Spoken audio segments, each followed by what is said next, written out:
Oke, bismillahirrahmanirrahim. Assalamualaikum warahmatullahi wabarakatuh. Waalaikumsalam warahmatullahi wabarakatuh. Oke, ketemu lagi di hari ini ya. Pertemuan ke-6. Materi kita adalah demokrasi. Demokrasi Indonesia untuk materi hari ini. Hari ini saya tidak mau hanya berbicara tentang teori, tapi saya juga mau teman-teman semuanya menyerap apa yang kita bicarakan hari ini dan mengaplikasikannya dan berpartisipasi sebagai warga negara baik dalam aksinya seperti apa, kemudian arti dan perkembangan demokrasi itu di Indonesia bagaimana, kemudian bentuk-bentuk demokrasi itu apa aja, kemudian kita akan menjabarkan bagaimana demokrasi Indonesia itu dan bagaimana perkembangannya dan bagaimana kondisinya hari ini. Oke, next kita lanjut. Nah, ini pengertian demokrasi. Secara etimologis, demokrasi itu diambil dari bahasa Yunani, yaitu adalah demos. Demos yang artinya adalah rakyat atau warga. Kemudian kratos. Kratos itu artinya adalah kekuasaan atau pemerintah. Jadi secara etimologis, demokrasi itu adalah kekuasaan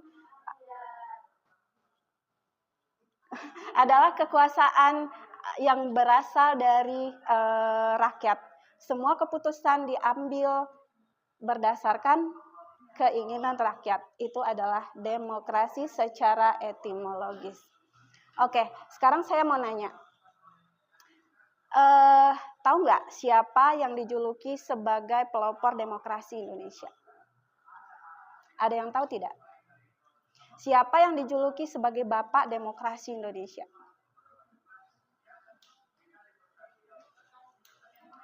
Bapak Demokrasi Indonesia itu adalah Muhammad Hatta. Muhammad Hatta. Kenapa beliau dikatakan sebagai Bapak Demokrasi? Itu karena beliau dari sejak awal, dari sejak pertama Indonesia berdiri, beliau sudah menggagas untuk memperjuangkan untuk rakyat ikut serta di dalam mengambil keputusan. Walaupun tidak secara langsung, melalui perwakilan.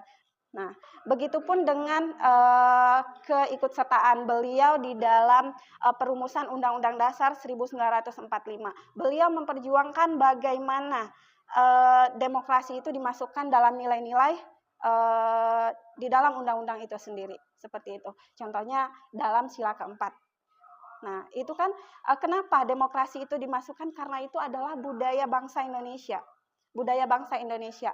Teman-teman tahu, Indonesia ini berdiri berdasarkan atas kesepakatan para pendiri negara, para father founding.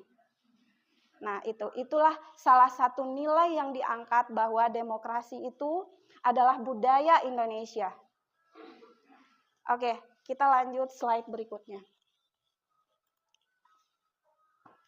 Nah, di Indonesia demokrasi dikenal sebagai demokrasi Pancasila. Nah, ini kita beda dari negara-negara lain ya. Kalau negara lain itu ada demokrasi parlementer, ada demokrasi terpimpin, kemudian ada demokrasi langsung kayak gitu. Kalau kita adalah demokrasi Pancasila gitu ya.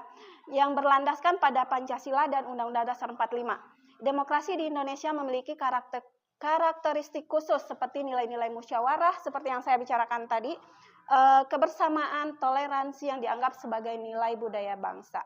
Jadi Pancasila itu semua nilai-nilai yang ada dalam Pancasila itu adalah budaya bangsa Indonesia secara keseluruhan. Jadi tidak diambil berdasarkan keinginan para founding father aja, enggak. Jadi itu diambil dari budaya bangsa Indonesia itu sendiri gitu. Maka demokrasi sebagai sila keempat itu adalah budaya.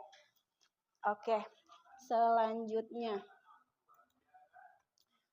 Nah, demokrasi dan implementasinya. Ini adalah beberapa bentuk implementasi dari demokrasi di Indonesia. Yang pertama, pemilu secara langsung. Pemilu secara langsung kita udah melihat ya, teman-teman juga udah pada tahu. Kemudian yang sebentar lagi kita akan memilih kepala daerah secara langsung. Nah, ini pemilu secara langsung itu seperti itu ya. Ini pengertiannya. Langsung dan bebas, tidak ada intervensi dari manapun gitu ya.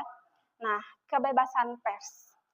Kebebasan pers. Media bebas melaporkan berbagai isu dan memberikan kritik kepada pemerintah dengan tetap memperhatikan kode etik jurnalistik. Nah, zaman sekarang ini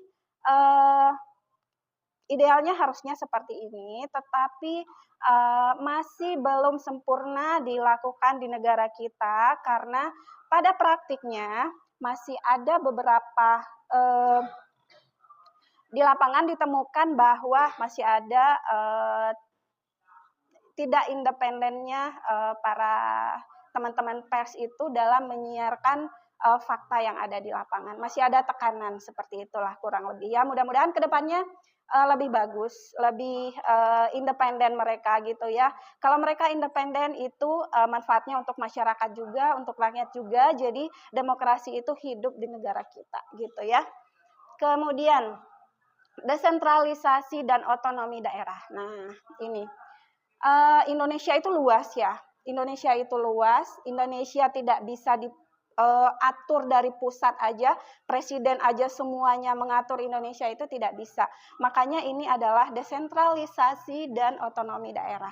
Nah, itu artinya bahwa pemerintah daerah dia diberikan kewenangan untuk membuat kebijakan dalam hal-hal tertentu secara dalam lingkup daerahnya tanpa melibatkan pemerintah pusat seperti itu. Jadi mereka punya keistimewaan untuk itu pemerintah daerah itu. Oke, kemudian lembaga demokrasi. Lembaga-lembaga demokrasi. Tugas-tugas dari mereka ini. Sekarang saya tanya, tugas DPR dulu deh. Ada yang tahu nggak? Apa aja sih tugas DPR itu? Mendengarkan rakyat. Menampung aspirasi rakyat, oke. Mewakili suara rakyat dan melaporkannya kepada pemerintah. Kemudian ada lagi yang tahu? Oke, DPR itu bertugas betul mengambil aspirasi dari rakyat, kemudian membawa ke gedung DPR dan menyampaikan aspirasi itu di sana. Mereka mengadakan rapat, kemudian dari aspirasi itu mereka membuat kebijakan, mereka membentuk undang-undang, dan undang-undang itu diputuskan berdasarkan aspirasi rakyat, gitu ya, berdasarkan keinginan yang disampaikan oleh rakyat. Itu tugas DPR yang utama. Kemudian selanjutnya adalah tugas DPR itu adalah mengawasi pemerintah. Kalau DPR ini kita sebut legislatif nih.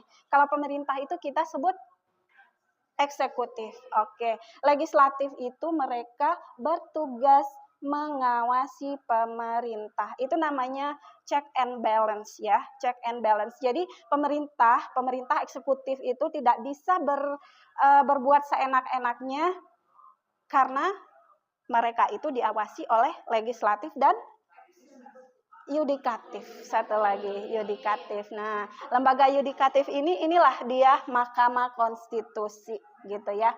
Kalau Mahkamah Konstitusi ini mereka tugasnya adalah yang pertama adalah melakukan pengujian terhadap undang-undang. Mereka melakukan pengujian terhadap undang-undang, kemudian mereka bisa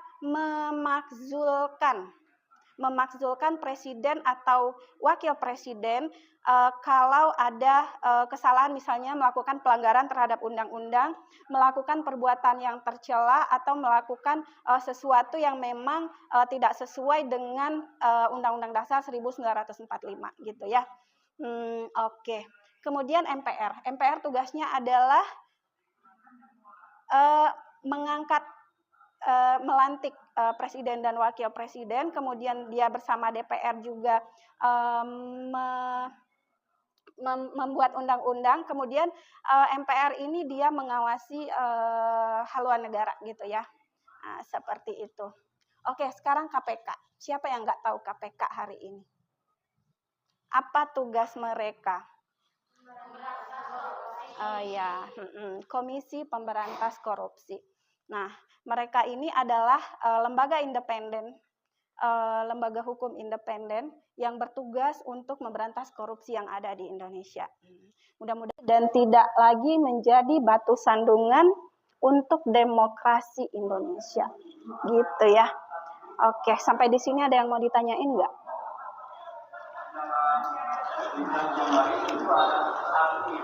Kalau tidak, Ibu lanjut. Nah, oke nih, bentuk-bentuk demokrasi. Bentuk-bentuk demokrasi yang pertama ada demokrasi langsung. Demokrasi langsung ini hanya bisa dilakukan pada negara kecil, tidak bisa di negara Indonesia kayak gini. Demokrasi langsung ini artinya sebuah keputusan, kebijakan langsung dihadiri melalui musyawarah masyarakat langsung. Kalau kita tidak, memang pemilihan kita secara langsung, tetapi kan kita melalui perwakilan DPR. Kita tidak bisa membuat undang-undang sendiri, hadir di gedung Senayan, nggak bisa kan? Nah, iya. Itu namanya melalui perwakilan. Nah, kalau ini secara langsung itu hanya bisa dilakukan di negara kecil.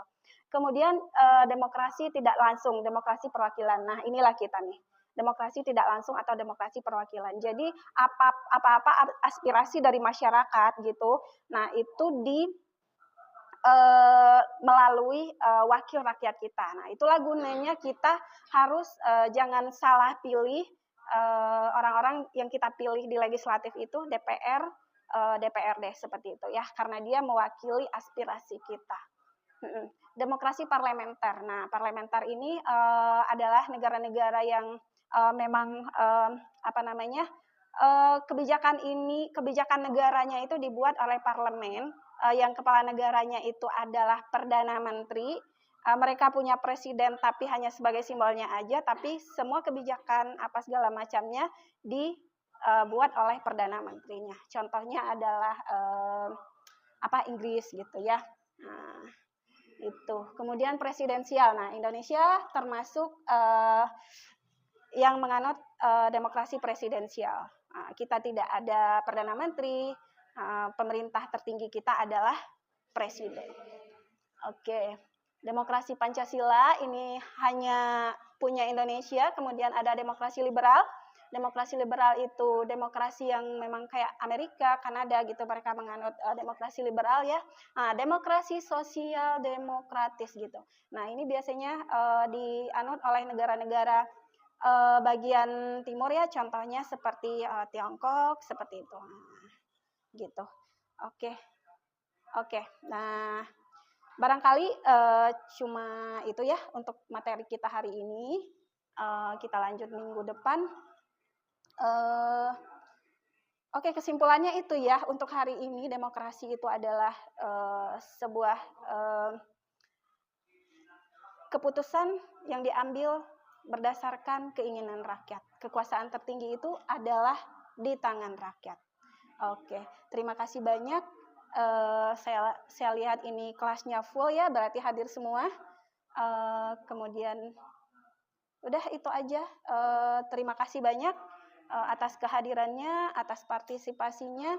Saya ucapkan terima kasih. Sekali lagi saya katakan bahwa saya tidak mau yang kita bicarakan ini berakhir di kelas ini aja. Saya mau teman-teman berpartisipasi aktif di dalam masyarakat untuk melaksanakan demokrasi itu. Nah, gitu ya. Mahasiswa itu adalah insan terdidik. Kalian itu jadi panutan di masyarakat, di dalam keluarga, gitu ya. Oke, terima kasih banyak. Kita akhiri pertemuan kita hari ini dengan membacakan Alhamdulillahirabbil alamin. Oke, assalamualaikum warahmatullahi wabarakatuh. Waalaikumsalam.